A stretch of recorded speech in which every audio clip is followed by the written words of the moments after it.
Hello again, this is Felice, and in the next 20 minutes, I will be speaking about abusive head trauma. And in particular, I will be speaking not mainly about the radiological findings that you can find everywhere, but actually, I will be speaking about what I learned from my experience on what you need to know in the approach of a possible non accidental injury. These are the teaching points. So I will tell you how to use the right nomenclature, what are the radiological findings, and the mimic right protocol that are very important, and controversies. And plus, I will speak a bit about fractures. Let's start from the case of a 5-month-old male with minor trauma and increased head circumference, no neurological sign, but because of the increased head circumference, they had some doubt on what could be this condition, so maybe hydrocephalus, maybe something else, and they found this, so enlarged pericerebral spaces in the overlying the frontal lobes. Now, how do you call something like that? So it's hydrocephalus. So this is an external hydrocephalus, and you need a neurosurgeon. It's a brain malformation because these are not the spaces that are large, but actually the frontal lobe that are small and malformed. So you need an MRI. It's normal, so you just send it home. Or this is diffuse cerebral ischemia because what we see is that this brain is quite wide and we do not um, see very well the differentiation between gray and white matter, so we just panic because the child is dying. Of course, if you know how the CT scan in a very young child looks like, you will know that this is actually normal. And it's normal because at the beginning of our life, there is a discrepancy between the brain growth and the growth of the skull. So the skull grows slightly faster than the brain, leaving some space. And then after 1 year and a half, what we have is that this that is called benign enlargement of the subarachnoid spaces actually goes away. This is the same child, 1 year and a half. And you can see that now you can see better the differentiation between gray and white matter. Why? Because the child is myelinating. Before, there was not enough myelin, so this is not a diffuse ischemia. And of course, a normal neurological examination does not fit. So what is that? Well, there are a lot of strange terms in literature, external hydrocephalus of infancy, benign communicating hydrocephalus. You need to avoid the word hydrocephalus because, of course, these are just subarachnoid spaces. And after 1 year, as I said, this goes away. Now, that's important as an introduction to non-accidental injury because this can be a mimic. Look at the benign enlargement of subarachnoid space on MR, axial and coronal T2. You see there are these spaces, but if you look more closely, there are a lot of vessels. These are called bridging veins, and there are some veins crossing the subarachnoid space. Let's look at another case. This case is a CT with enlarged pericerebral spaces, but actually look at the density here is different from the density of the fluid in the ventricles. But also, again, let's have a close look. There is something else here on there, so some more hypodense areas. So there is something in between, an extra space, and probably this is the subarachnoid space. This is something else. So externally to the subarachnoid space, there are subdural space. And in this case, we were lucky. The child was not, but we were because actually we had an MR, and you see the difference from the best case here. There are no vessels. So this is subarachnoid space, but actually the rest is subdural. In this case, as I say, we had a lot of other information like areas of hyperdensity, so fresh blood, what we call fresh blood. This is not completely accurate, and I will tell you in a bit while, and also hypodensity of the soft tissue. So this is non-accidental injury, and this is abusive head trauma. So we have a damage in the parenchyma and blood in the subdural spaces that normally are virtual spaces, but in this case we can clearly see, and there is hyperdensity which correspond to early subacute blood. So what we do, first of all, consider that mixed density of subdural hematoma doesn't mean different insult. So you never use in your report acute on chronic, just because, as I showed you before, you say you see some areas of hypodensity in the subdural space and some areas of hyperdensity. So why is like that? Because you have blood that can be hyperdense, but is continually flushed by the normal CSF in the pericerebral spaces. So you do not have the fact that you have mixed density doesn't mean that you have more than an insult. So this is a suspected non-accidental injury, and the next step is the MRI. Now, this I show you already is T2, but focus on two important things. First of all, because we are dealing with blood, we do need gradient sequences. Second, there is a lot of there are a lot of papers that say that the presence of blood also in the spine is suggestive of non-accidental injury. So you need actually to image also the spine, and you will need gradient sequences also on the spine, but do also a fat saturated sequence of the spine. Why? Because in these children that can have this nodding abnormal movement that is part of the pathophysiology of the non-accidental injury, you will have, you can have edema in the ligaments of the neck. So this is very important. So do gradient sequences, do spinal images, and add fat saturated sequences to look at the ligaments in the cervical spine. So do the right protocol and image both brain and spine. Now, this is one of the reference papers you need to have if you are a pediatric radiologist. It's a consensus statement of abusive head trauma that basically give you all the information about the radiological and clinical findings that are associated with abusive head trauma. First of all, they do not call it shaken baby syndrome. They call abusive head trauma, that is the right terms, because it implies not only shaken, but also shaken impact mechanism. And they say, as you probably know, that subdural hemorrhages, some specific types of retinal hemorrhage, retinal hemorrhages and encephalopathy are actually very sensitive for abusive head trauma. And it's important to write in the right way, sorry for the repetition, your report. So you at the what I do in the conclusion is to write the constellation of findings are suggestive of abusive head trauma in absence of suitable alternative explanation. So you are telling your clinician and actually also the lawyer that they need to investigate, social services and so on, they need to investigate all the other possible causes that need to be excluded to make sure that this is an abusive head trauma, because of course this is quite important issue for the parents, for the family, and you need really to exclude the mimics. Now,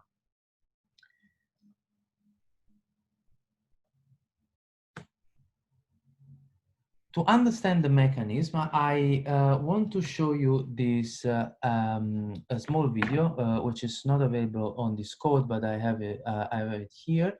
So I will show you this video here. This is just the supposed mechanism of the so-called shaken baby syndrome, but abusive head trauma. So the skull and the brain rotate at a different velocity. And as you can see, you have that the bridging veins that are surrounding the brain can be broken by this movement. And this creates the subdural. But then the subdural hematomas that you see.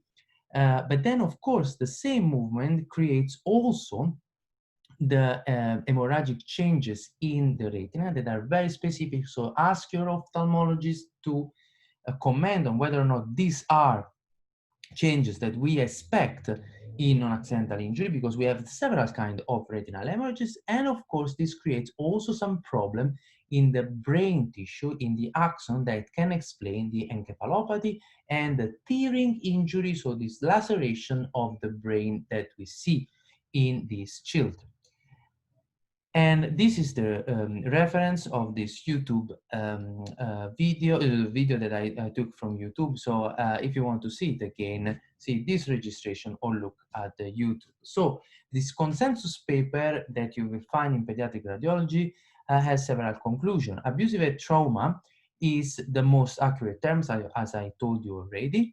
And why? Because shaken baby is not all inclusive, because this actually can be caused by shaking alone, with impact, or blunt impact alone. And in this case, a radiological semiology will be a bit different. You will be looking for fracture as well. And they also give this very strong statement saying that abusive trauma is a non-controversial medical diagnosis and is broadly recognized and well published. But they also stress the fact that this is not only about neuroradiology. You need to consider all the other aspects. So the fact that the history is not consistent, that abusive trauma only rarely is isolated intracranial injury, but you will have something else like fracture, retinal hemorrhages, and so on. No single injury is diagnostic of abusive trauma, and you need to exclude the mimics. And why this is so important, and this is a very controversial paper, but it's important that you know, because if you are called by a judge to comment as an expert or as a scientific witness in tribunal, the defense will quote this paper, the so-called SBU report, when they basically did a systematic evaluation on the triad of encephalopathy, retinal hemorrhages, and subdural, and they found a few papers of low quality and 2 articles of moderate quality according to their methods.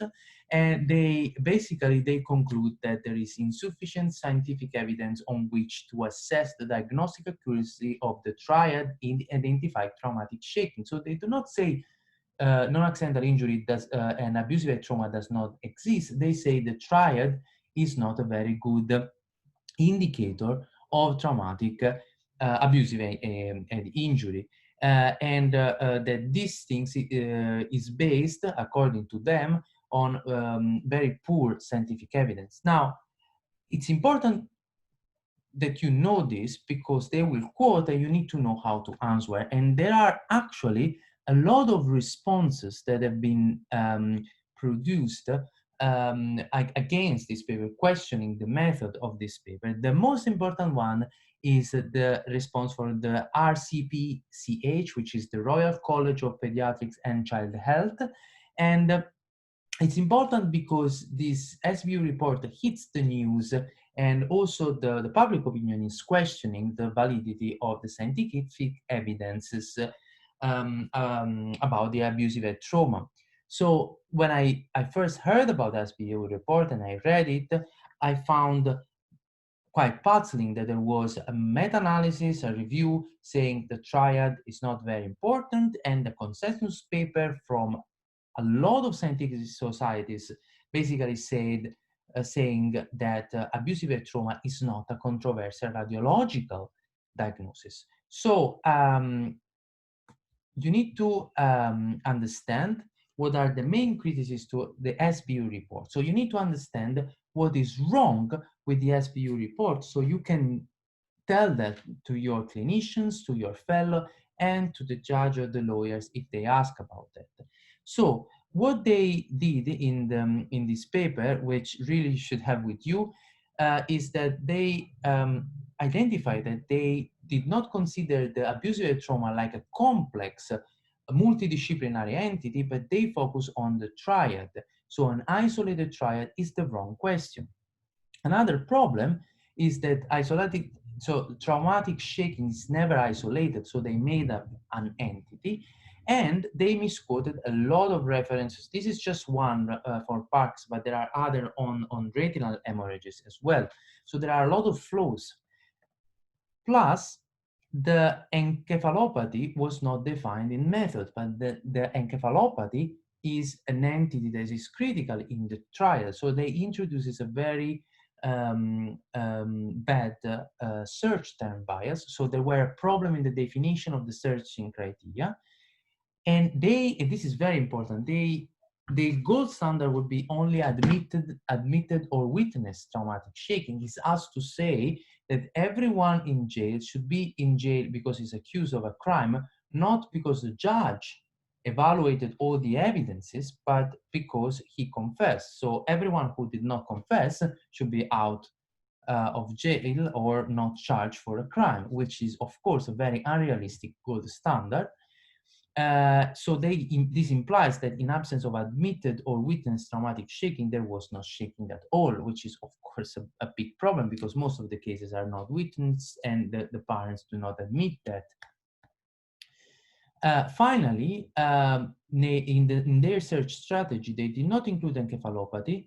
They did not include accidental and non-accidental injury, and did not include witnessed and admitted shaking. So the way they searched the papers, according to this author, is problematic. And they included cerebral brain edema, which is not a clinical indicator and depends on the CT or if MRI is available. Not all the shaken baby, sometimes they have encephalopathy, but they do not have brain damage and so on. So a lot of flaws. They also, strangely enough, included minimum 10 patients as a threshold for inclusion criteria. So they excluded all the case report, but they used the case report to explain the mimics. Why I'm showing you that, and you will have the recording on that, it is also on my YouTube channel, and you can look at this bullet point and read the paper, because when they will tell you about this SBU report in a tribunal or in a clinical description, you need to be prepared and say, okay, this has been published. You can refer to this paper, but you need to know that this paper has been heavily criticized by very, very important scientific association, including the Royal College of Pediatrics and Child Health, that really dismantle this SBU report point by point. These are only few important things that I'm stressing. Let's speak about mimics, okay? Only 5 of the mimics they show in this table actually presented with the triad. So they are speaking about the triad, but they include all the mimics that speak about retinal hemorrhage, subdural, and so on, and encephalopathy. But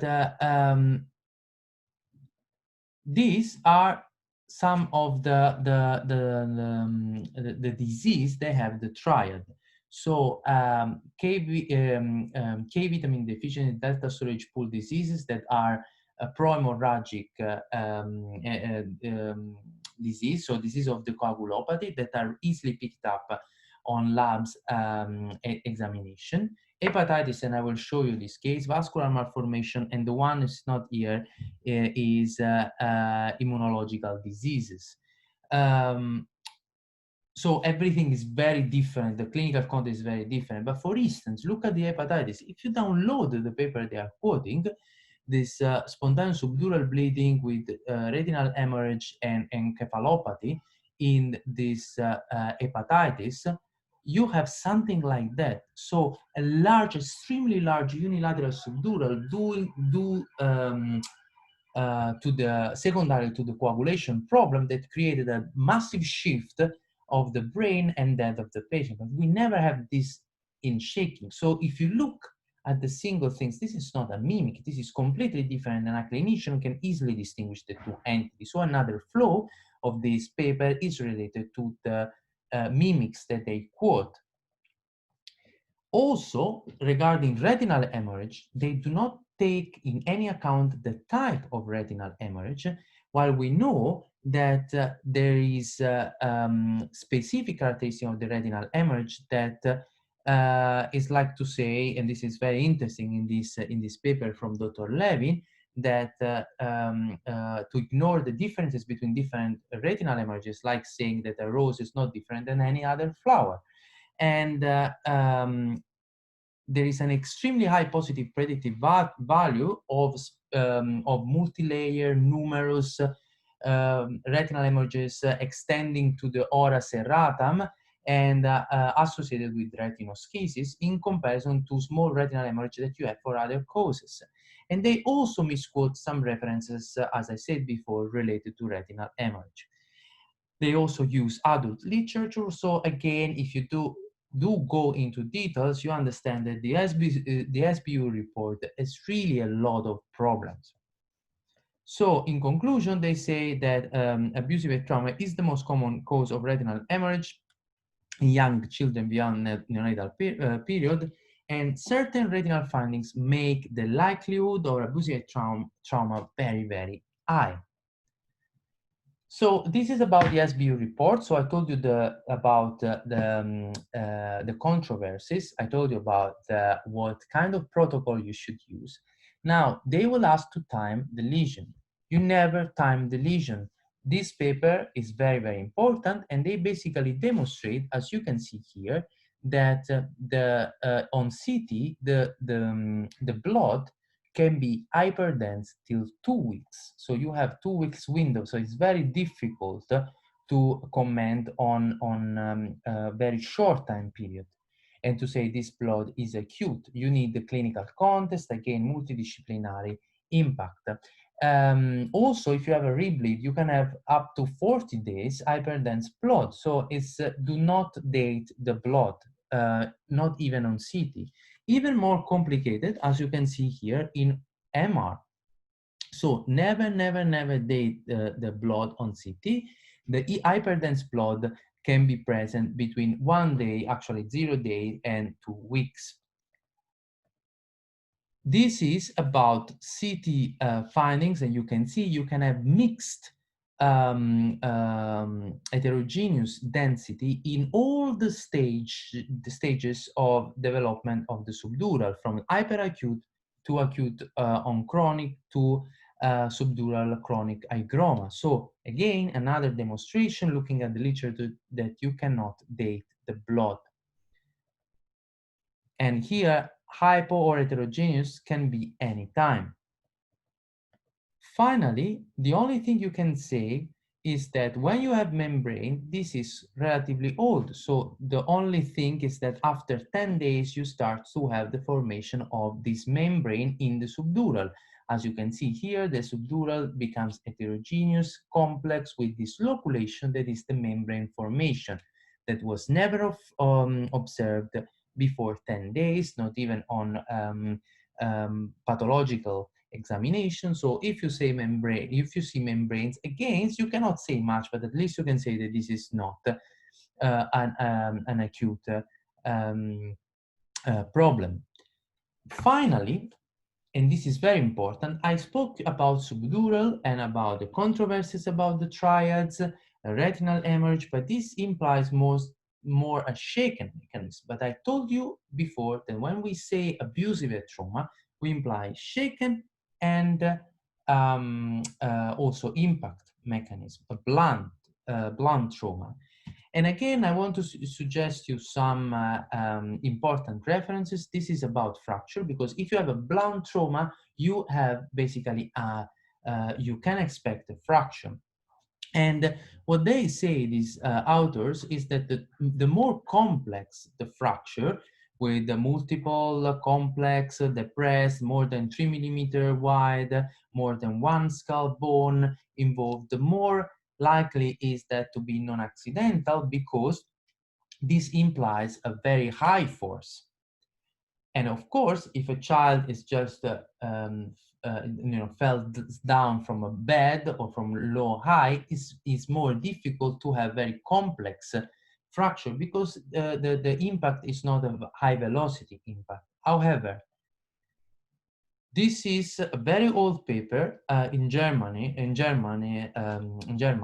unfortunately, but basically they did some experiment on cadavers of babies, from short fall, and you can see that all of them develop fracture, some of them bilateral fracture or complex fracture. Okay, so most of them, they had linear fracture, but some of them may have more complex fracture. But they basically demonstrated that it is possible to sustain a skull fracture also in an uncomplicated fall from less than 1 meter. So if you see only a fracture, you don't think immediately to abusive head trauma. Of course, the more complex is the fracture and the more inconsistent is the history, the more you are worried. Also remember that a linear parietal fracture is the most common fracture, so a simple fracture, so something that you have here is the most common fracture also in case of non-accidental. So the bottom line is really, when you see fracture, you need to carefully consider the whole clinical context. This is a case of a 6-month-old female that fell from about 1 meter from a pram while descending the stairs. This was witnessed by 2 persons, and they were 2 doctors, so no concern whatsoever for non-accidental injury. But you see that this child has bilateral complex fracture and blood on the other side, so contractile. Why is that? Because probably when he felt the child bumped with the head on a rigid surface, and the forces was enough to create a double fracture in the parietal bone, so quite complex stellate here fracture. So again, the fracture are a bit tricky. As a general rule, the more complex the fracture, the more higher the suspicion of non-accidental injury should be, but be very careful. I had a medical legal case when basically the fall described by the mother was more than 2.5 meters. The fracture was complex, there was brain damage, but in my opinion, if the ballistic expert thought that the mechanism described is compatible, to me, this is quite high fall, and this can be accidental. So the literature refer to accidental falls from very, very low height that are the typical falls of an infant in this age. As I say, most frequent accidental and non-accidental fracture is a simple linear parietal uncomplicated fracture. So on the other way around, if you have inconsistent history and you have something that doesn't sound right, even with a linear simple fracture, think of, or at least consider a non-accidental injury. And another important technical aspect, in order to visualize the fracture, you need 3D reformat. So you need your radiographer for 3D volumetric rendering of the skull. On top of that, remember again the mimics. This is an infant with developing occipital bone, and you have basioccipital bone, 2 exoccipital bones, supraoccipital bone, that is the cartilaginous part of the squama occipitalis, and the intraparietal bone that is derived from the membrane. All this part from the infant, so when the child is very young, they fuse, but they can leave some so-called Mendozal suture or some other accessory suture that are here. So you need to make sure that you don't think that you not diagnose this as a fracture or a complex bilateral fracture. So be aware of the anatomy and developing anatomy in the child. So in conclusion, the trial should be still considered supportive of abusive head trauma in the right context, but you need a multidisciplinary approach. Controversies are present, and we should not deny that. We should know them and be aware of the literature, because it will be used in tribunal and will be used in multidisciplinarity meetings. So you really need um, to consider the literature and use the right term. So use abusive head trauma and conclude your report with something like along the line of in absence of any suitable explanation, please consider abusive head trauma in this context or with this radiological constellation of findings. Thank you very much. And thank you again from the invitation from the Ukrainian Society of Radiology. This video will be on my YouTube channel. And if you have any question, just send me an email or send me a comment on the YouTube channel.